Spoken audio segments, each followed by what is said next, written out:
You are listening to Queen on the Macabre. Hi, welcome to Queen on the Macabre. I'm Katie Adkins. Hi, I'm Hunter. And we're going to talk about mad scientists. Hunter picked this topic. Did anything inspire it? No, isn't the dog part? Yeah, then I just thought of a mad scientist. I mean, it does sound really cool, and I'm excited for this topic because I think I know nothing really about cool it, stuff. so it sounded like a good time to learn. Time to research something. Yeah. I can't say that I have any mad scientist experience. It's probably for the best. Pretty standard. I've definitely known, like, people who've, like, self-proclaimed to be, like, a mad scientist, but they weren't. They just liked the image and title and idea. I haven't ever actually known a mad scientist, if that makes sense. I don't think I know that many scientists, to be honest. I don't either. Since we went to the college we went to. Since we went to a more liberal arts route, we kind of missed meeting all the scientists and befriending them. All the nerds, like the theater kids. There was this one girl I was friends with in high school who I just loved the path her life went because she was known for being a really ditzy cheerleader, and she got like a full ride at Tech for nuclear engineering, and I just really loved that for her. That's amazing. Yeah, she was really sick. She was a really cool person, and she was really smart, but the way she talked like had a lot of inflections like this, and she was on the cheerleading squad, so people just assumed she was dumb. That reminds me of but she was so fucking smart. The one time I ever went to a Hooters. I've never been, so that's once more than me. Why would we go? But my friends wanted to go because I guess they have good wings. I don't really remember, but you know, I have had their wings. I got them to go though. Like I got them for pickup, just to try them. It was me and like the people in my dorm, and we went, and our waitress was this like beautiful, busty blonde, gorgeous, had that sort of like, oh my god, like very valley girl. But it turns out, she told us, she was like, yeah, this is my part-time job. I'm going to Tech. I'm going to be, an aerospace engineer. Yeah. And I'm getting my master's in, like, chemical blah, blah, blah, whatever, something fancy sounding. Yeah, like biochemistry or something. Yeah. Because she's actually going to be a mad scientist. Whenever I hear biochemistry, I'm like, okay, so you're going to, like, experiment on bodies. Is my cousin a biochemist? Isn't biochemistry, aren't those the people who, like, make medicine? Yeah, I think he's a biochemist. He, like, worked on the Ebola vaccine. And I remember, like, we were on, like, some family phone call, and he was like, guess what I did today? And we were like, what? And he was like, I injected myself with Ebola. We were all just like, hope that goes well. Oh, what? And he was like, no, like, we're testing the vaccine, and I just wanted to, like, test it on myself. And I was like, I guess. Okay. You gotta fucking test it on someone. I didn't know that that's how that Well, they do. worked. Okay, so you can pay people to volunteer their bodies to science for stuff like that, but with something like Ebola, like, man, if you don't believe in your own vaccine enough to try it, I couldn't really justify putting it on somebody else. That's true. So, like, if they're not gonna take it, why would I? You're martyring someone for your own, like, pursuit. Yeah. It just, I don't know. I mean, I'm sure a lot of people fucking do that, but I applaud those who would just try it themselves. Oh, but he did this cool thing. I just remembered. Sorry, I have to brag about my cousin. No, go for it. Brag about your cousin. I love this. He worked on this thing where instead of like an injection, like a needle injection for the vaccine, he and his team came up with this, like a patch that had a bunch of tiny little needles on it. Is that better or worse? It's better because, one, it doesn't have to be kept refrigerated as long. Okay. And two, it works faster because it's injected into you like multiple more evenly. Okay. And so it's cheaper to manufacture, so that vaccines for like measles and stuff for like, you know, being shipped to like Africa and like third world countries and whatever, it's cheaper and easier and more effective. How fucking cool is that? That is really cool. And he explained it to me in science words, and I had to have him explain it to me again in English. When did the measles get a vaccine? Like, that had to have been like the 70s, right? I don't know. The only reason why I say that is because my uncle had the measles as a kid. And, like, luckily he lived. But, like, I always think about that. Because to me, the measles sounds like polio. Like, something from, like, 1908. The only reason why I know my uncle had the measles is because my dad told me it was on Halloween. And it was really upsetting because he couldn't go trick-or-treating. Oh, so, no. Oh, that would kill me. So, and he was the youngest in the family, too. He was a little baby boy. And so, my dad and his sister brought, like, an extra bag trick-or-treating, like, trying to convince people that it was for their brother. And that he was homesick with the measles. Some people thought they were just trying to get extra candy. They were like, no, it's for our brother. We just didn't want to share our own candy. Is chickenpox the measles? No. They are similar, but chickenpox is definitely... I know chickenpox is different. Because they have different vaccines. Is there a chickenpox vaccine? I thought you just, like, got it once and then you just didn't get it again. No, I got the vaccine because it was developed right before I was born, but my brother didn't because it wasn't developed yet. I know I had chickenpox. The vaccine was made available in 1995, so I guess that was just a personal choice your mom made to not get you vaccinated. I know I had it, but I also know I was really young, and I was born in 92, which leaves a 3-ish year period where I could have gotten it before the vaccine. I see. Would be my guess. You could, yeah. Because bless my mom for not being an anti-vaxxer. Yeah. Yeah, well, my brother, born in 82, absolutely had the chicken pox when he was like 5 or 6, and they were like, it was miserable. So when it came out, my mom was like, give her the vaccine. According to the CDC, more than 3.5 million cases of chicken pox and 9,000 hospitalizations are prevented each year thanks to the chicken pox vaccine. Fuck yeah. So that's super sick. Anyways, tell me about your mad scientist. Okay. I'm dying to know. Oh, okay. So I got information from a couple of places. I got one from a Smithsonian article by Anna Diamond called The Computer Programmer Who Ran a Global Drug Trafficking Empire. Oh, so this mad scientist is a programmer? Is programming considered I mean, I guess it's a science. I'd consider it a science. So for this purpose, yes, it is. Okay, alright, yeah. Computer science. Computer science. It is a science. It is a science. Okay, yeah, so... There's some, like, political science involved. There's... Poli-sci. Anthropology involved. Do we need to define what the word science means? No. Okay. We get the point. He's a smart, intelligent dude. Okay. Science. So I got it from that article.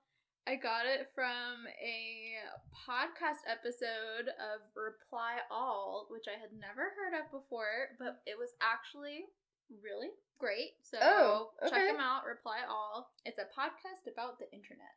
This guy, this computer programmer turned drug trafficking empire ruler. Amazing. How does one become that? Roundabout, complicated way. Okay. It helps if you're a shit person. Oh, okay. And this shit person, his name is Paul Roux. He was born in 1972 in Lady Rodwell Maternity Home in Bulawayo, Zimbabwe. Zimbabwe? Yes, to clarify, he is a white man. Born in Zimbabwe, he is immediately given up for adoption. Not much is known about his birth parents, but he is adopted. He was adopted by a couple who lived in the asbestos mining town of... Asbestos? Yes. They mined it. They mined asbestos? I guess so. The fuck is it about? What? Okay, it was the 70s. Who knows? I feel like we knew asbestos could, like, kill you at that point. I don't think so. I think that was, like, Really? like, maybe the 90s or something? I think it's fairly recent, because they'll, like, demolish houses now, and they have to be careful, because there's asbestos, like, still in them. They name him Paul Calder Roux. So they're living in Zimbabwe, but due to political upheaval at the time, and his parents wanting better, like, educational opportunities, they moved to Krugersdorp, South Africa. They're killing it with these names. Yes, where his father built a company where they managed coal mining operations, and he made a lot of money off of that. So Paul was a very intelligent child, and he quickly found a love of technology. When he was 12, he was given his first computer in exchange for washing his dad's car. What? Tell me you're rich without telling me you're rich. You don't get computers when you wash people's cars? So he gets this computer and absolutely is just obsessed with it. Spends all his time on it. He's not really into sports or socializing, like he kind of does his own thing. But he quickly finds that his love of technology is useful for all sorts of nefarious purposes. So at 15 years old, he is caught selling pornography online. I don't know what kind, I don't know where he got it, I don't know, but regardless, it doesn't matter because his parents convinced the police to let it go. You're selling porn online in 1987? He was ahead of the game. Online in 1980. The upload speed of that image, it would take like 2 hours. It'd just be like, oh, I see her face now. After this, he's in school, he's, really intelligent, but he starts to kind of have a rebellious streak. He refuses to learn Afrikaans, which at the time was the mandatory language in South Africa. He said it's a dead language and he didn't want to spend the time learning it. Getting real sassy. By 16, he has dropped out of school and taken his education into his own hands. He enrolled in a online programming course that was supposed to take 1 year to complete. He completed it in 8 weeks. So he finishes his programming course. Soon after that, he moves to the UK, and then he moves to the US, and then he moves to Australia. And this time in his life is very vague. He won't talk about it to anyone. The general idea is that he had various programming jobs, and just was trying to, get started in the world, but it wasn't going anywhere. He starts showing up online as the mid-1990s when he starts posting on different Usenet sites, sharing source codes. He also would post obscene and offensive comments about Australia, be a straight up, racist troll. He would just troll people. The troll before trolls, man. And he would later state that he genuinely was amused by upsetting other people. He's like a QAnon. That's an amazing comparison. Oh, he could really. Oh, that's so interesting. Who is Q? We don't know. He's an online troll, but not really doing anything super noteworthy. However, around 1997, he begins working on his own software program called E4M, which stood for Encryption for the Masses. The software was actually pretty impressive because it allowed you to encrypt not only just a disk drive, but your entire hard drive. What was actually really cool about it was that it didn't, if someone looked at your computer, they wouldn't see that it was encrypted. So, if the police were looking through your computer, nothing would stand out to them, because they could at least look for something that was encrypted, and then they would know where to look. With his software, nothing, it looked normal. Yeah, so you could have, child pornography and get away with it. Yes. But he had this whole theory. Various global governments were increasingly infringing on citizens' privacy and spying on them, and he felt that encryption software was the only defense for the future, and he really felt like he was trying to provide a service to make the world a better place. I mean, yes, until, you can also use it to hide the fact that maybe you hired someone online to murder somebody. Yes, so it's a morally kind of gray area. The internet usually is. He's working on that, so he starts working with various different software companies, and he uses his kind of E4M idea to help build on these companies' software. And then he would get fired by the company for being, one, a just general dick, and two, he would continue working on his own projects outside of the company. And it's all very, proprietary stuff. So they would be like, hey, you can't do that, you're fired. But also, he was just a dick to everyone. Yeah, he was a racist asshole. Yeah, but they would, at that point, have the rights to everything he worked on, so they would make shit tons of money off of it, and he wouldn't. So he was real salty about it. And I mean, I would be too, but, if you're a dick, what do you... Stop being a dick, stop getting fired. Maybe don't be a racist asshole, I don't know. Yeah. Oh my pretty God. straightforward to me, but what do I know? He was just like really done with like corporate. He knew that he was smart. He felt that he deserved to be rich and get what he wanted. And clearly working for someone wasn't Working for him. Working for him. So, yeah. So he starts a new business venture of his own called RX Limited. Is it selling drugs? Because it sounds like it's selling drugs. It is, yes. The RX kind of gives it away. Yes. RX Limited. Okay. The idea is that someone could go to a website, fill out a questionnaire about, different symptoms they're having or whatever it is, choose the medication that they required.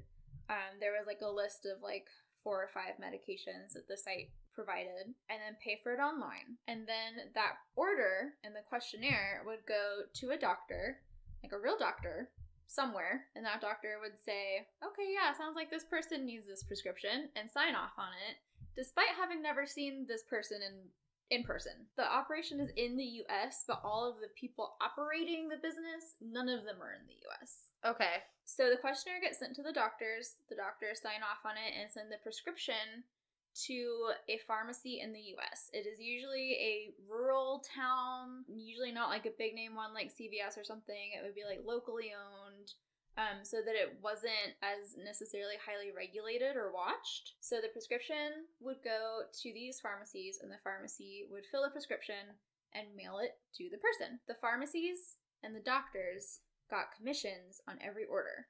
Oh my God. So it benefited them, but where were all of these people finding these websites? Through spam emails.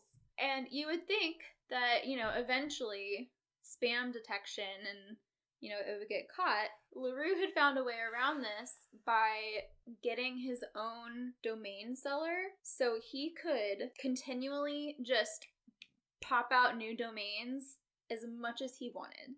So the spam wouldn't be detected quickly enough? Yeah, so every time a website got taken down, he could just replace it easily. Oh my God. So technically, it was legal, because none of the drugs provided were, at the time, controlled substances. Like, you still needed a prescription, but they weren't illegal to have. Tramadol, which is like an opioid painkiller. That sounds like a controlled substance. This is way before the opioid epidemic, but was actually a huge factor in it. When was the opioid epidemic? Now. Now? Okay. Now. Cool. Now. Right now. Viagra was one of them. Oh, I didn't know that, dog. Yeah. Man, I don't take enough medications to know this shit. Yeah, so it was stuff like medicines for like tension headaches or like hair loss. So like nothing that like if you had it, it was illegal. If you didn't have symptoms, you could just go on the website and say you had symptoms in the questionnaire and just get a prescription for it. So it was technically legal, morally a very gray area. Because you can just lie and get whatever, which is what I'm assuming people did. Right. This business actually was hugely successful because everyone involved in it benefited. Roux quickly became very wealthy. If anyone questioned is this really legal, they would refer you to a retired DEA agent, who was definitely not a retired DEA agent. But you would talk to him on the phone and he'd be like, yeah, no, this is super legal. This all lines up. This is great. Oh, and then people would be like, my God. Okay, great, cool. Thanks. Yeah, so they had all of these sort of backups in place, and eventually Roux had to start opening call centers, customer complaints and questions, and just general sort of documentation and record keeping. So the doctors and pharmacists didn't care that it was immorally gray and kind of illegal simply because they benefited from it with money? What I gathered is that most of them were under the impression that it was legal. I see. Everything was above checked board. Out. There were some very persuasive people who just deflect and sort of that sort of thing. And people, would say they had symptoms on the questionnaires. It wasn't like someone was like, I have a headache, so I need a prescription opioid. 10 call centers opened, and they were opened around the world because, again, the operation happened in the US, but it was run almost entirely By people outside not of in the US. So they were just profiting off of the US. Yes, and LaRue loved the cheap labor in other countries. That's the most American thing you could do. Yes.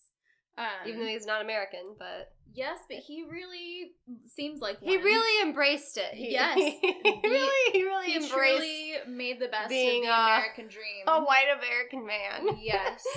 I'm going to use labor white man from other syndrome. countries and pay them nothing. Yes. The employees in these call centers were told to adopt an English-sounding name to use, and they would tell their callers that they were calling from Utah. So the employees probably knew that they were into something a little shady, but again, most of them really just thought they were working for a company. At the time, he had over 1,000 employees just in the call centers. Wow. That's not including all the doctors and pharmacists that he worked with, or that the company worked with. At this point, he is hugely rich. Like, doing real well. I could not find a number, and there are certain things in the story where you just kind of can't find them because kind of current legal situations that are still going on. So like not all of the information is like out there, and a lot of it's still very secretive and stuff. So it's kind of interesting that it's still, some of it's kind of a mystery, if you will. I mean, this man is like 40 something now. Like, yeah. If he was born in 72, he's about 50 next year. Math. Math. We did it. Okay. Math. So, we've discussed that LaRue is just an asshole. Super entitled. He has amassed this huge wealth. Some people would, maybe call it a day and settle down and live life. Maybe some people would expand in that business. LaRue decides he wants to invest his money into different industries and diversify, if you will. He was just bored and he had money to spend. Kind of like how Bic makes both pens and razors. Yes. I just always think that's so weird. It's kind of like how Elon Musk was like, Tesla, SpaceX, just like kind of whatever the fuck he wants. Because he just like has the money for it. And like if it works, it works. And if it doesn't work, then he's a fucking millionaire, so it doesn't matter. Like, he hasn't lost anything. Yeah. That was the level of like, I'm just gonna do whatever the fuck I want. I see. That he decided to do. He started off small. He bought farmland owned by in Zimbabwe, owned by the government, for $12 million on a 99-year lease, because he wanted to give the land back to the white Zimbabwean citizens that it had been taken from. He told a reporter that, quote, he wanted to see Zimbabwe back under the control of the whites, end quote. Oh my god. But this effort ended after about a year because he didn't like that one. It didn't really work out, and he had moved on to the next one. What didn't work out about it? He just lost interest. He basically just abandoned it because he could. Okay. He abandoned it because he could. I see. And he found a new thing that interested him. And this one was that he convinced someone in his network of people to lobby the government of the Democratic Republic of the Congo to allow logging of a endangered tree species that was really valuable. His guy lobbies the government, it works, but by the time everything is in place and ready to go, LaRue had gotten bored of this effort and ghosted the guy, and this one lasted less than a year. Did they ever log it? I'm gonna assume no. I'm gonna assume some activists were like, don't know. I don't know. If I gave all of the details that are in it would this be too much story, information, I see. It would be like 12 hours long. The details in here are crazy, and the amount of them, and they're all just like fucking bananas, but we just don't have time. We just don't have time. We just don't have time. We just don't. I highly encourage you look it up though. This one's my favorite. LaRue finds out that tuna had been fished off of the coast of Somalia and that it was very valuable. But as piracy in Somalia had increased, fishermen had been fishing less, and so he decides that he wants to basically monopolize the pirates of Somalia. So he gets them all together and says, hey, I'll pay you to fish for me, get me all the tuna in Somalia, and I'll protect you. And the pirates were like, fuck yeah, this is great. So he wanted a tuna fishery. I couldn't figure out if that worked out for him or not, but I just love that he was like, tuna, yeah! What year was he doing all of this? Or what years? Like the 2000s. Okay, because I did just look it up, and I wanted to point out Elon Musk is only 1 year older than this guy. They're the same age. And I just feel like they know each other. Isn't he South African? Oh my god, is he? I don't know. Are they buddies? Do they fucking know each other? Birth. I'm gonna type in Elon Musk birthplace. South Africa. Motherfuckers know each other. Birds of a fucking feather. Oh my god. I gotta know. That? Oh my god. I haven't heard any mention of Elon Musk, but like honestly. But like, they would be friends. Honestly. They really would be. Yes. Okay, so the tuna, it worked out. Maybe it didn't work out. I don't know. I didn't find out. Eventually, this is all just far too tame for him. Too boring. It's too boring. Not interesting enough. Can't hold his attention. He wants more for his life. He says, you know what, fuck it. I want to be a real criminal. Like a global criminal. Why? Like, he wants to be balls deep in crime. I need to do crime. Yeah, all this shit isn't illegal enough for me. And I would love to the tell thrill you of it all of the stories of what he gets into, but I'm just going to give you a list. I'm just gonna list. I'm and ready. This isn't even a full list. Okay. Illegal logging, and this is separate from his foray So into... so this is a logging of endangered trees? Yes. Okay. Logging, illegal precious metals mining, gold smuggling, land deals, so like illegal real estate development and stuff. Oh my god. Drug shipments, so like drug running across countries. Pretty Arms typical. trafficking. So smuggling guns. Yes. And weapons. And money laundering. I don't know if the mic picked that up, but that was such good fucking timing. What? It was really, really good. I really hope that was picked up because that was so That was good. funny. Okay, That was good. continue. So money laundering. Okay, yeah, that Yes. also checks out. yes. And Because so, how he has to money launder to do all these other illegal activities. Illegal activity money has to come from somewhere else. Yes. So yes. With all of this happening, he is having people murdered and involved in murders and just like ruining people's lives and just like truly just decimating people around the world. But he was really smart about it. He kept everything super compartmentalized. He only made sure that a couple people ever really knew who he was.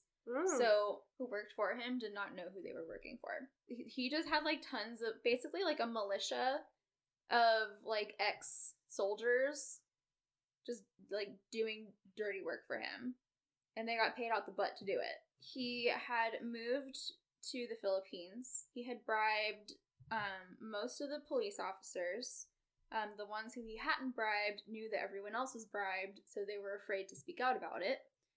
He had landlords bribed, he had moles in the U.S. Embassy, but he's going through and making a concerted effort to kind of remove himself from any records, but he misses one. 2 DEA agents in Minnesota did not miss it. They caught that shit. They did.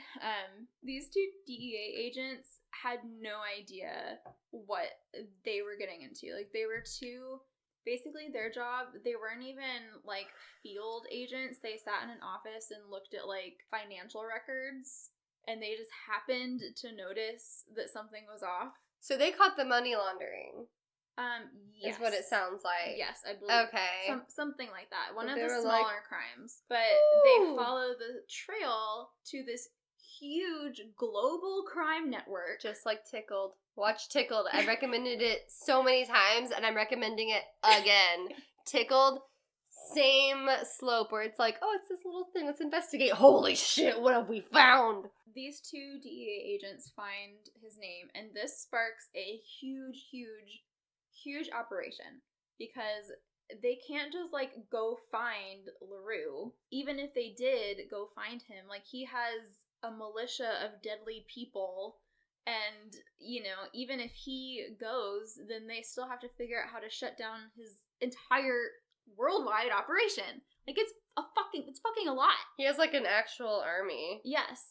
It's I insane. think one person referred to him as, like, a James Bond villain or something. Yeah, actually, he does Yeah. sound like a James Bond villain, and these DA agents are just these Minnesotan James Yeah. Bonds. Like, oh, this number's off. Let's go investigate that, eh? Yeah. LaRue was consistently, like, staying up on technology. He had all the best equipment all the time.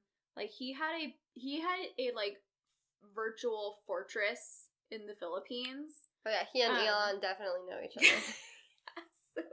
They So- have to. Yeah. They're both, like, Bond villains. I would be interested in that, Like, actually, Yeah. though, I did see a comparison of Elon Musk to a Bond villain as well online pretty recently. So. Well, Elon Musk just has that, like, weirdness. He definitely was the cringy, like, goth he's kid in like- middle school, where, like feel like there's the that's goth kid and then there's the cringy goth kid. They're was gonna- subspecies. I was gonna say, because I was like, don't insult goth kids. No. like, There's the one where it's like, oh, you're a goth and that's just cool and whatever. And then there's the one there where it's like, you're kind of creepy, you, like, prey on girls, and it's, yeah. like, weird, you know what I mean? Like, he didn't choose to be a social outcast. But now that he's a social outcast, He's he, embraced like, it. believes he's above everybody else. I've always said this, and I will say it again right the fuck now. The moment I saw Elon Musk and Grimes together, I was like, this just reminds me of, like, the creepy older guy at the Vampire the Masquerade LARP who, like, hits on the underage girls in the parking lot, like, blasting 9-inch nails from their, like, beat-up car that their mom bought them. Like, that is the image I have. And it's, like, so real, though. Like, just reminds me of, like, oh, Yes. I'm a senior, and, like, you're a freshman, and you don't know any better, and I'm gonna Yes. prey on you about, like, oh my god. You would 100% run into him at, like, an underground vampire bar. Oh or my something. god, yeah. Like, actually, like, when I saw that old photo of him from, like, high school or college or whatever, I don't know if you saw it because everyone was way too focused on Ben Shapiro's cringy, like, Matrix photo. But there was another one of Elon Musk of him in, like, high school, and he's wearing, like, a spiked up vampire, like, jacket holding, like, a rose, being, like, very, like, edgy. Wait, this sounds familiar. Probably because I'm obsessed with this image because I think it's hilarious, but the one of Ben Shapiro got way bigger because it was honestly more dramatic and hysterical. Okay, he doesn't have a rose, but he looks like he would have a rose. I did see that. He looks like he would have a rose, though. In my mind, he had Yes. one, but he didn't.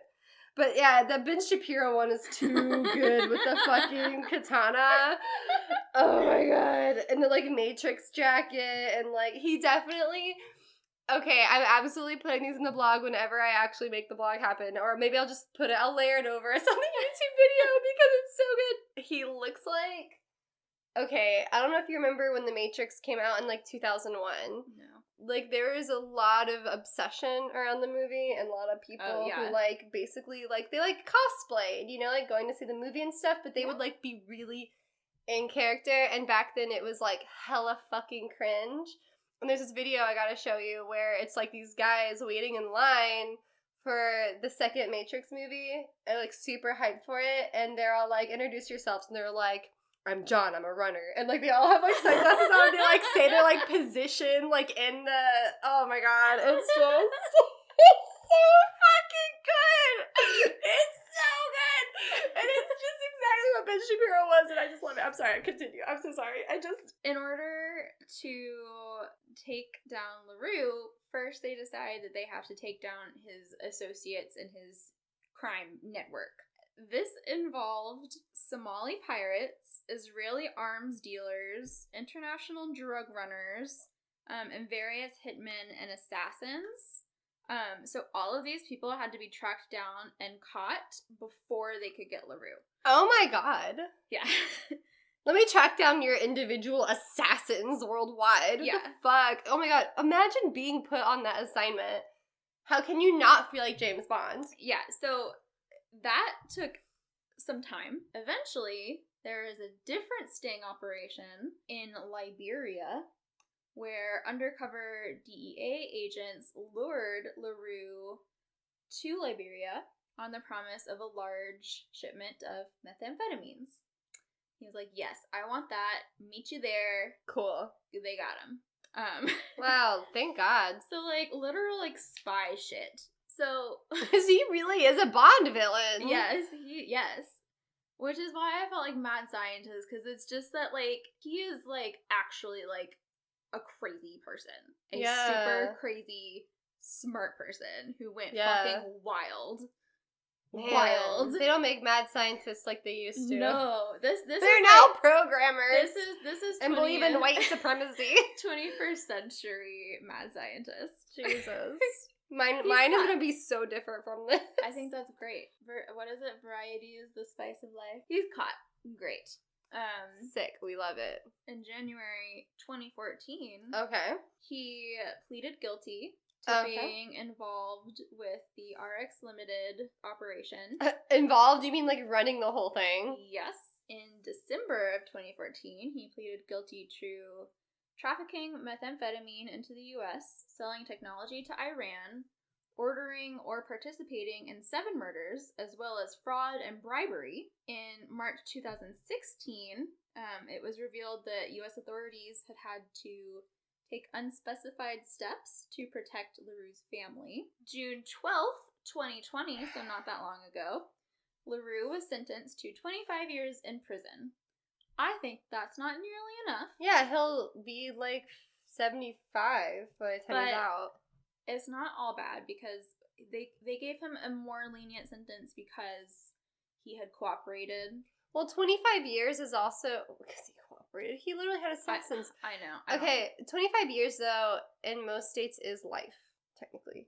That's a life sentence. 25 to 28 years. The presiding judge said, quote, "The scope and severity of Mr. LaRue's criminal conduct is nothing short of breathtaking. I have before me a man who has engaged in conduct in keeping with the villain in a James Bond movie." Breathtaking crime. I mean, honestly. Honestly.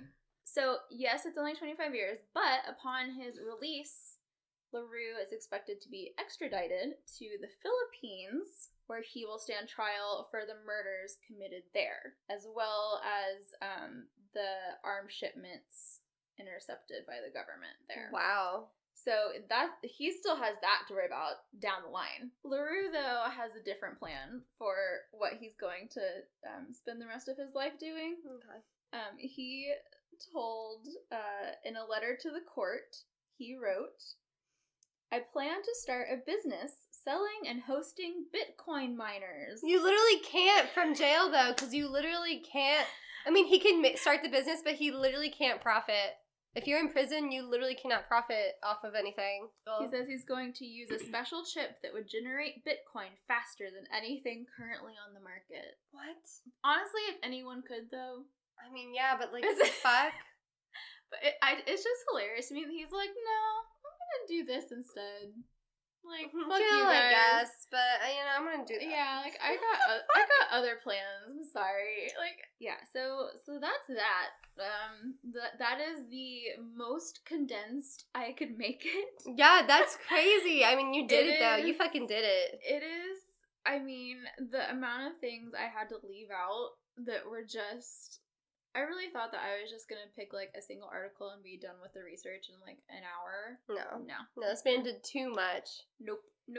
That's fucking wild. He really is a fucking like cartoon villain. Yeah, like, and what it's crazy the to fuck? me that it's like it's happening now. You know, like yeah, that he just got caught a year ago.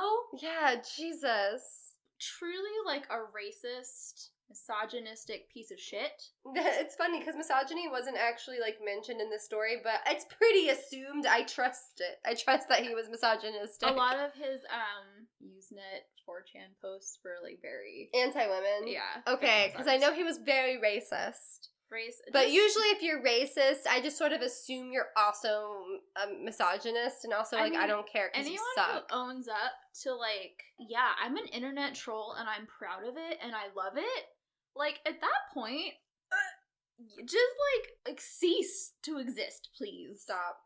You're not funny, nobody cares, and, like, nobody's impressed. Okay, can we go back, like, a century or two? Yeah, let's go back a couple centuries so I can talk about fucking Frankenstein. The fucking OG. Alright, so, I love Frankenstein. It is considered to be the first sci-fi story ever published, which is pretty fucking sick. And I also want to highlight that it was Mary fucking Shelley, a woman who did it, and I think it's such bullshit that it's like, yeah, Bram Stoker's Dracula. Well, what about Mary Shelley's Frankenstein? No, everyone just wants to call it Frankenstein. But I just wanted to give a little background on Mary Shelley before going into the to the very real mad scientists that Dr. Frankenstein was potentially based off of. Yes, please. So, I'm reading this first article off of Pace Press. It's written by Grace Vespa, and it's titled The Impact of Mary Shelley's Frankenstein 200 Years Later. During stormy weather in the summer of 1816, Percy Shelley, Mary Shelley, Lord Byron, and other intellectuals passed the time by telling ghost stories. In Lake Geneva, Switzerland, Byron challenged the group to write their own ghost stories and vote for the winner. I hope I'm described, after I die, I hope I'm described as an intellectual. And other intellectuals. Hunter Moore and other intellectuals had a podcast. I think it sounds nice. It does sound really nice. Mary Shelley suffered from a feverish dream that she described as the pale student of unhallowed arts kneeling beside the thing he had put together, and thus Frankenstein was born. Oh, that's so cool. I know, I love it. That just, like, she's gave so me, good with shivers. words. Like, the pale of unhallowed arts kneeling, yeah. The famous Gothic novel has influenced popular culture since its publication in 1818. Yeah. The story of a creature carved from corpses who later turns on his creators speaks to the philosophical question of creating artificial technology that has the possibility to overrun its mastermind. So, Shelley was 18 when Frankenstein, or the modern Prometheus, which was the original title, was written. Oh, yeah. The New Yorker calls her novel 4 stories in one: an allegory, a fable, an epistolary novel, and an autobiography, a literary concoction of various ideas, much like Frankenstein himself. So Shelley was born in 1797 to feminist pioneer Mary Wollstonecraft, which is a fucking cool last name. Very cool. Wollstonecraft. I just like stonecraft, like something stuff Yeah. that has that like craft and like, I don't know, It's got stone a oomph to it. Yeah. So Mary Wollstonecraft, the author of the 1792 treatise, A Vindication of the Rights of Woman. In the 1700s, might I fucking add. Like, dude, Amazing. you... Like, you couldn't go anywhere. You couldn't go anywhere or exist as a woman by yourself. Like, you would literally be burned at a stake in some places. You have hysteria, you need to be burned alive. Oh my god. Her father was a radical philosopher, William Godwin. However, Shelley's mother died shortly after her birth, and her father's new wife did not give her a formal education. Instead, Shelley educated herself. And at the age of 16, she met the revolutionary poet Percy Shelley.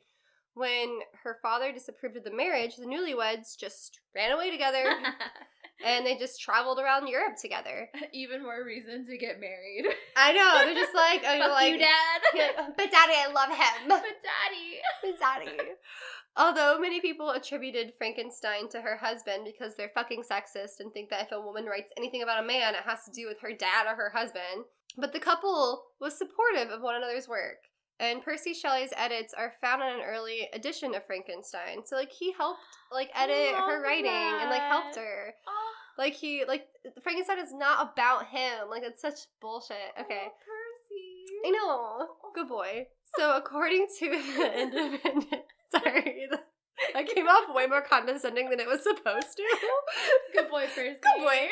According to The Independent, Shelley's life was filled with tragedy, from her first 2 children dying at an early age to her husband drowning in 1822 in the Gulf of Spezia. Her novel was completed just as she was pregnant with her 3rd child, and literary scholars suggest that the grief, loneliness, and fear that Frankenstein's monster feels is based on the struggle Shelley went through. So I guess... Wait, so Percy dies? He drowns? He drowns in 1822. Percy. But I will say this, he drowned after the book was published, so the book still isn't based on him. Or his death. Yes, but I'm just sad that he died. No, I am too. We liked him a lot. He was a good editor. Yet, after her husband's death, Shelley continued to write and publish 4 novels, short stories, essays, and compilations of his poetry. She died from brain cancer in 1851 at age 53 after a life of feminist trailblazing. Yes, bitch. Shelley's Frankenstein has survived 200 years of creative adaptations and intellectual discussions, and the legacy of the novel shows no sign of slowing down.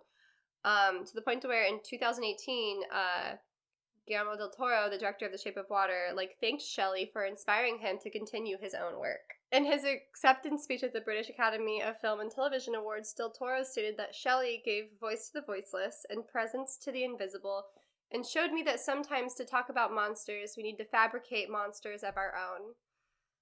According to the New York Times, adapting Frankenstein's monster to the big screen is a dream for the director, who called him the most beautiful and moving of all the monsters. And I agree with that.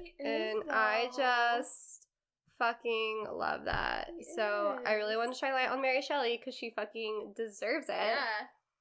And love her. So there's 2 mad scientists in real history that people believe Dr. Frankenstein is based off of. 2 for very different reasons. The first one who's going to be, they're both kind of obvious reasons once I tell you, but the first one is going to be John Conrad Dippel. Johann. Sorry, I read his name wrong. Johann Conrad Dippel, not John. It's probably Diepel. Because German. Diepel. It's German, man. German, baby. Was a 17th century physician and theologian. Did I say that right? Theologian, motherfucker. Like any good mad scientist, he liked to dabble in alchemy and was interested in finding the perfect cure-all remedy, mostly focusing on the elixir of immortality. He thought he could create an elixir of immortality. When everyone died when they were 25, I feel like that's a pretty good priority. Yeah, actually. So Johann Conrad Dippel was born in 1673 and died in 1734. So that's 50. Yeah, around 50. That's pretty good for that time. Yeah, a little less than 50. Decent. Yeah, he was 49. I can do math. Oh, fuck, he was just short than 60. He was 50. Fuck me, he was 59. 83. Yeah, he was 60. I'm sorry. We need to calculate all of our numbers before we record this. I feel like math. I'm going to do an episode on math, the history of math. It's going to be awful. Macabre plus math. Oh my god. Featuring math. So this guy wrote over 70 works and treatises, I hope I'm saying that right too, on mathematics, chemistry, and philosophy, most written under the pseudonym of Christianus Democritus. That sounds real fancy. With his texts now buried in various academic collections. He was an alchemist trying to turn base metals to gold and searching especially for the philosopher's stone and the elixir vitae, the secret to extended, if not eternal, life. Dippel was an early chemical manufacturer, and he created a concoction called Dippel's oil, or Dippel's... So he's just Nicholas Flamel. Because Nicholas Flamel and Albus Dumbledore, didn't they make, discover the 7 uses for dragon's blood or something? I'm not gonna lie, I don't know that much about Harry Potter trivia. Rude. I just don't. I really, I read them as a kid, but I didn't, it wasn't part of my personality. I didn't invest I want to know, because it sounds like just, like, straight up, like, Nicholas Flamel. Honestly, the books, yes, everyone should read them. They should be mandatory reading. However, you should then have to read certain Harry Potter fanfiction stories as follow-up. Because the fanfiction is better. I will absolutely give it Hands that. down. The fanfiction and is also much just better. as a fuck you to J.K. Rowling, too. Like, just, like, she sucks. The less, like, praise we can give her, the better. Mm-hmm. I really hope they re-film all of Harry Potter with just trans actors. Well, this guy, Dipple, made animal oil, which was used primarily as an agent in the tanning of animal hides, from where it most likely gets its name, and in clothing coloring. They use, like, you have to, like, mash up the animal brains to make the hide last. Yes, you do. Isn't that gross? It is gross. I hate that. However, the issue is that no one really watched him work and just sort of, like, assumed what was happening. And they definitely knew who was mashing animal bone, but he's probably mashing other animal parts, like animal brain, especially since it's, like, needed for tanning hide. So It was also said locally around to be useful in calming the pangs and distempers of pregnancy. Which, honestly, the shit smelled fucking god-awful. And I think they used it to threaten women to put in their faces for them to calm down when they were having hysteria. Like, I honestly think that's what they were doing with that. Because it makes no sense for that to calm the pangs and distemper of pregnancy. Unless you get high from it or something. And they did prove later that it is bad to breathe it in. Pass out or something. Like, I mean, yeah, like knock them out. Like, oh my gosh. Ugh. Here's some ether for your hysteria. So it was reputed to be a foul-smelling business. AKA, everyone was like, wow, this castle this guy lives in and works in smells like actual rotting bodies. I feel like putting something that smells gross in front of a pregnant woman is just going to make them immediately barf. Probably. Like, and I guess already you can't all the time anyway. I guess you can't be hysterical if you're barfing. I'm just kidding. You absolutely can. And don't test me on this because I will do it. Hysterical or barfing? Pick one. That's why I feel like it's used to threaten them. Is what I feel like. No, I feel like you would threaten a woman with that. Yeah. So here is where the name Frankenstein comes into play. So Johann Dipple was a resident at the Frankenstein Castle, which was on a hilltop near Darmstadt. It needs a little jingle now. I feel like that was just like the intro to like a sitcom. Frankenstein Castle. For a time. So he was living there for a time when the castle had fallen vacant of its lordly Frankenstein family owners. So he wasn't part of the Frankenstein family. He was living with them and, like, using areas of their castle for his own operations. But then they all died. So he was like, this is my house now. This is mine now. I'm going to make this my house now. Because there's no one alive to claim it. Well, also he made it smell really fucking bad. He made it smell really fucking bad, but also the castle was used as a prison for a while, and they would bury the prisoners in, like, paupers' graves, which is, like, really fucking shallow graves. So there's also, like... So this place was cursed as fuck. There was, like, a shoddy graveyard there and a fucking prison. The prison wasn't used as a prison anymore, but, like, this guy might have used it as a prison. I don't know, man. I don't know what he was doing for this elixir. I'm sure he totally, like, kidnapped people or something. I don't know. Experimented on them. That's just my, like, American Horror Story brain going that direction. It's very possible he didn't do any of that. But the fact that he kept killing animals to use to grind them up tells me he didn't have that much compassion for life. I don't know, though. Like, that was part of... That's true. It's just part of your culture. You just kill animals. Chicken for dinner. That's factually very true. We're very far removed because we have factories that do it for us now. We're food. Yeah, no, you're right. So Dipple tried to, you know, claim the castle as his own, and other people were like, no, I don't think that makes sense, and also, you make everything smell awful.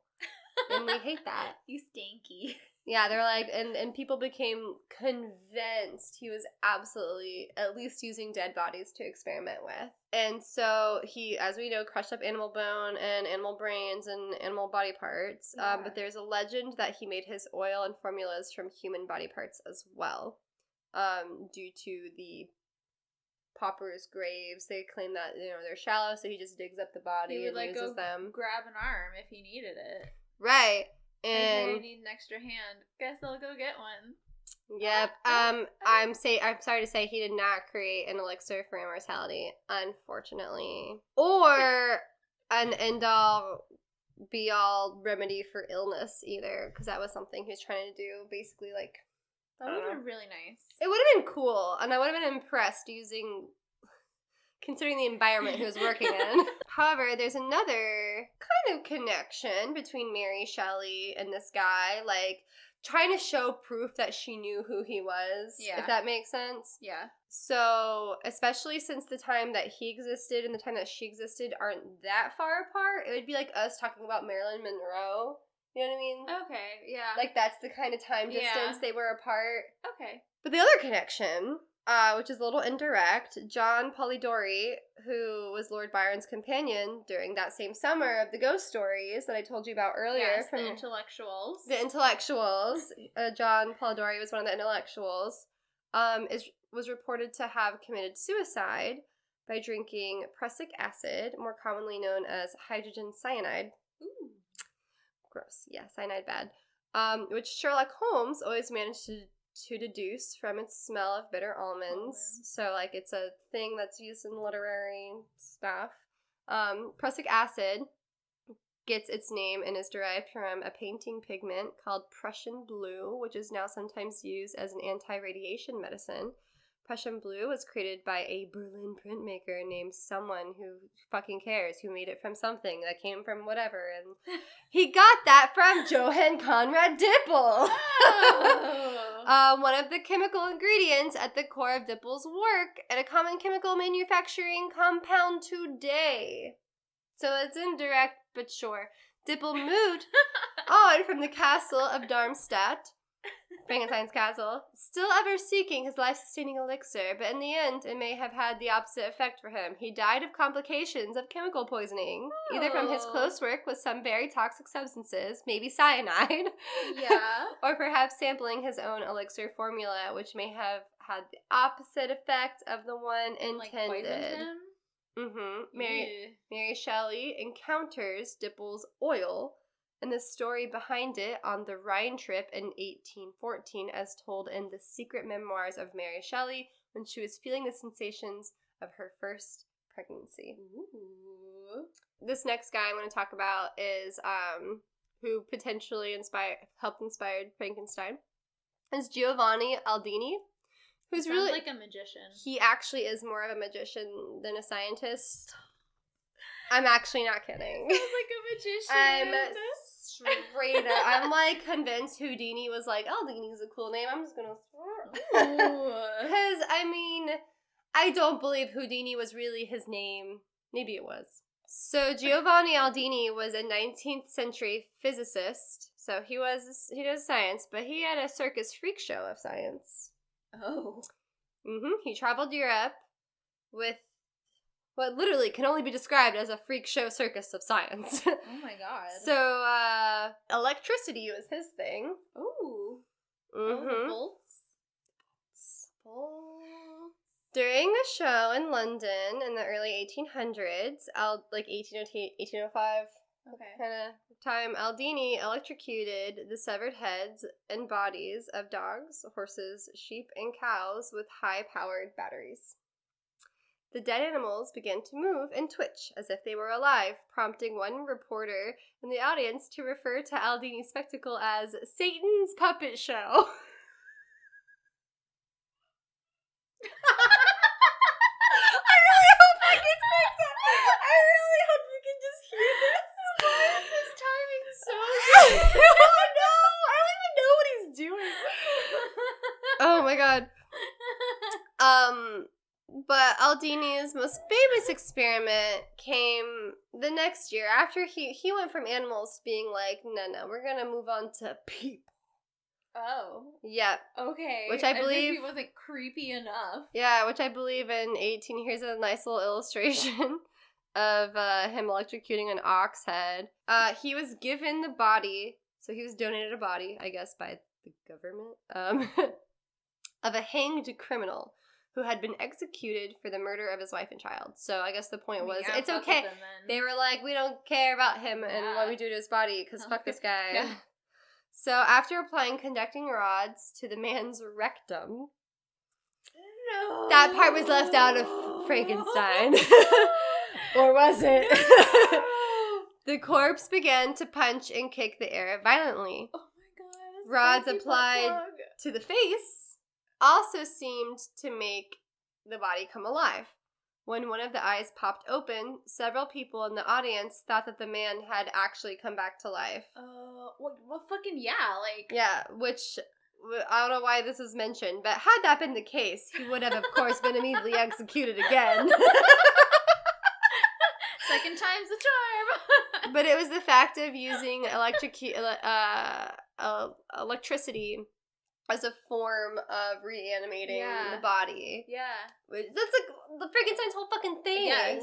You know what I mean? Yes. So, yeah, this would have, like, Mary Shelley would have been 5 years old when this show happened.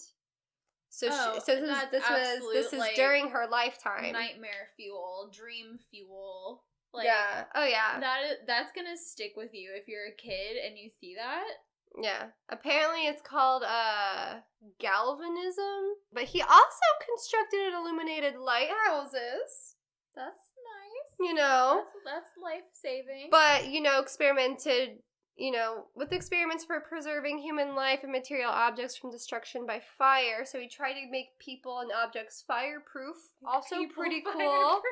He tried, I mean, back then, fire is such a fucking common thing because everyone has candles. Yeah. It's probably not a bad venture to, like, fireproof your shit. And if you're gonna be experimenting with electricity, having a good, like, fireproof system would be useful. So he did other things besides his weird-ass freak show. But I think the freak show made him the most money. But what I also love is that he was born in Bologna. He's Italian. He's born in Bologna, Italy.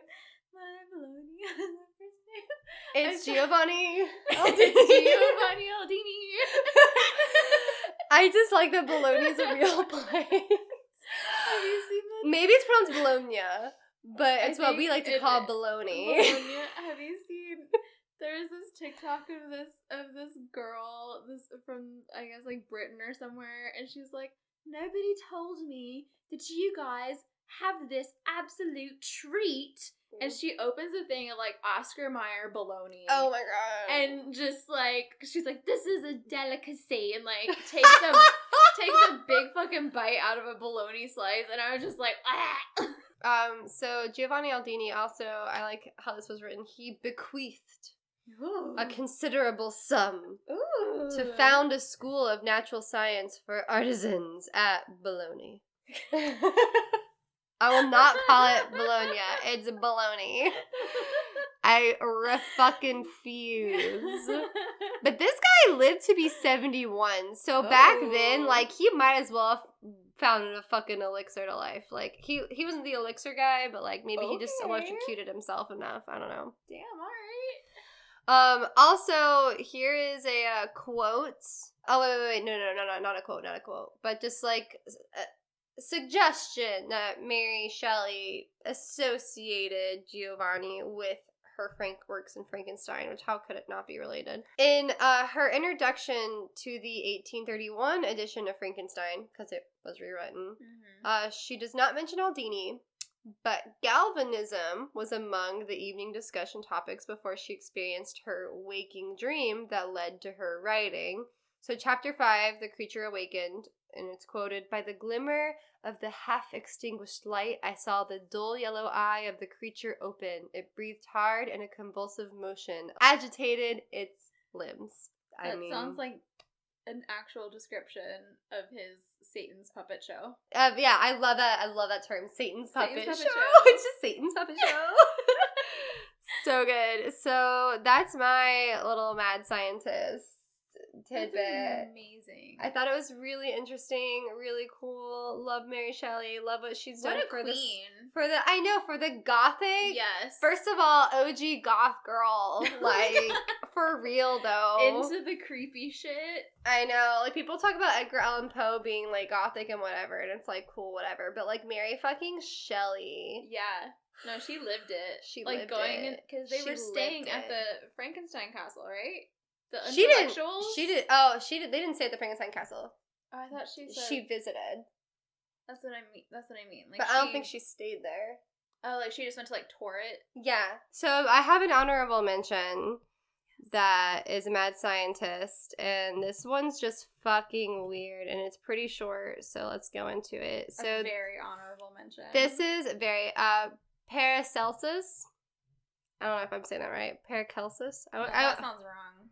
I honestly, my dyslexia wants to say Paraclesius, but that's not it. That sounds better. It sounds way better. But I think Paracelsus? I don't know. I like Paraclesius because I made that up, and sounds it's, way better, it though. sounds nice, and it sounds rolls off the tongue. It sounds Paraclesius. Greek, even though this guy's Swiss German, but whatever. This guy existed in the 16th century, so 1400s, 1500s, so 1493, 1541. This dude was a Swiss German scientist who made a number of advancements in the fields of biology, chemistry, and medicine. Many professionals accept him as the founder of toxicology for correctly concluding that toxic substances in small doses could be used beneficially. That's actually really fucking cool. Yeah, so they're like, we know this kills people, but it can also Because help I feel people. like they would just be like, no, fucking witchcraft. Yeah. Don't touch me with your nasty witchcraft shit. But he's a white man, so they're like, maybe you're onto something. We're just like really bashing on old white men in this episode. Oh, yeah, we are. Because it's just how it goes. I mean... But even though his mind for medicine was centuries ahead of its time, he was still a bit of an occultist and performed his fair share of bizarre personal experiments. My favorite one being 1537. This guy wrote a treatise addressed to his brother where he described some of the alchemical secrets he had acquired over the years. Ooh. Of particular note was his recipe for making a homunculus. For those of you who don't know what a homunculus is, because you haven't watched anime or don't know Full Metal fucking Alchemist, a small humanoid creature through alchemy. So a homunculus is being able to create a human from nothing, from like other things. Think gross Voldemort baby before he got his body back. Gross Voldemort baby. Yeah, homunculus is like, I hope to turn this clay shaped like a man and give it life like a man. So like, you know, Frankenstein, but instead of a dead body, you're using other substances. You could use like animal parts and like other things, but the idea was that it's created just from other things. According to this guy's instructions, first you take some sperm. It's your first step. It's already a red flag. And let it decay in a pile of horse manure for about 40 days. By that point, the sperm should come to life and begin resembling a tiny transparent human without a fully formed body. I can only assume this was part of Voldemort's beginning, because you brought that up. So I'm sure he spent a lot of time in horse shit. Then all you need to do is keep it in horse manure and feed it human blood every day. After 40 weeks of blood meals, That's too much. you'll have yourself a homunculus. Easy peasy. At that rate, like, it's a shorter amount of time just to have a baby. DIY human. And it's less work. It's actually less, like, work, honestly, to have just a fucking baby. Yes. Like, actually. I guess the Yes. idea was having, like, something that wasn't human, but, like, oh my god, adopt a dog. I don't know I don't know how to help you. I don't know how to help you. I just, 9 months of pregnancy sounds... How is 9 months 40? Is 40 weeks 9 months? I want to know. That would be... But, that's also a lot of horse manure? 40 Like, weeks. do you have to replace the horse manure? 40 weeks is 10 months. Does it That's have longer. to be fresh all the time? Like, can you just use the same horse manure? No, I think you're supposed to preserve it. Preserve the horse manure? I think so. So I don't. you need to so keep you the poop fresh? You. I don't think you keep it fresh because you like, feed. you keep it. You feed it human blood, so I'm sure it dries out at some point. Oh my god. Because you're feeding it blood meals, so like it's staying moist. But blood also like coagulates and stuff, right? It does. It does coagulate. And it would dry eventually. Look, I'm not saying this works. I'm not saying the recipe Don't try this works. at home, kids. I'm just saying it's what he wrote to his brother. It does sound like Frankenstein though, like taking a bunch of different It's got parts Frankenstein vibes, and making a person-like thing is exactly the thing that happens. It's a little more poetic to use actual human body parts, but but like it's a little more that sounds a lot more appealing than a pile of horse manure and human blood for 10 months. There's things I would rather do. But I think this is also a cool honorable mention just because it is also related to the, like, electrocuting convulsion. I forgot the word for it. The word. Galvanism. Because this guy... What this guy did with galvanism is he also got a body of a hanged killer because that was just the trend. That's just the easiest. This is the easiest body to obtain. A fresh corpse. And no one cares about it. So he thought he really could bring the body back to life, full Mary Shelley style. So he put a bunch of different rods in the body and stimulated the fuck out of it to the point where it was convulsing like violently. Oh my god. And by stimulating the supraorbital nerve, he was able to make the cadaver's face display a range of emotions, which is creepy as shit. Oh. So that included anger, horror, despair, anguish, a lot of upsetting. That is way more creepy to me. And then also a contorted smile. He could make it smile in like the creepiest way. No thanks. The expressions scared viewers so... What? That sounds like so... Oh, yeah. The expressions scared viewers so badly that even doctors who are known to have strong stomachs passed out at the sight. Because imagine you're seeing this body that was dead, is dead, convulsing violently, and then, like, making expressions. And that's so It looks like it's alive. It's fucking terrifying. Too, because I would think that, like, with rigor mortis, the muscles would, like... Be like too really stiff. Rigor mortis sets in pretty quickly, so yeah, you're right. I don't know. Like, it's hours. Yeah, this guy's name is Andrew Ure, by the way, and he lived 1778 to 1857. So Frankenstein was already famous literary art at this point. Yeah. That's crazy. He was just a big old fanboy. And was like, I want to do it. I can do it for real. In the end, he did not succeed in bringing dead people back to life. Otherwise, I think we would know who the fuck this man is. Yes. He believed the reason for his failure was because the body had been drained of blood. That was it. Which prevented the heart from sustaining a pulse when it was shocked. Oh. So I guess he was given the one shot in the one body to try this. They were like, one and done. Too horrifying. Get the fuck out of here. Yeah. We are not here for this. We need to shut this down. Goodbye. So thanks guys for listening. This has been a Mad Scientists. Woo! Feel free to follow us on social media, Instagram, Twitter, I guess Facebook. I don't know. And you know what I mean? We also have a Patreon. It's been dead for a while, I'm not gonna lie, but there's some episodes coming out that are gonna be Patreon exclusive. Ooh. Yeah. So there'll be some Patreon exclusive episodes.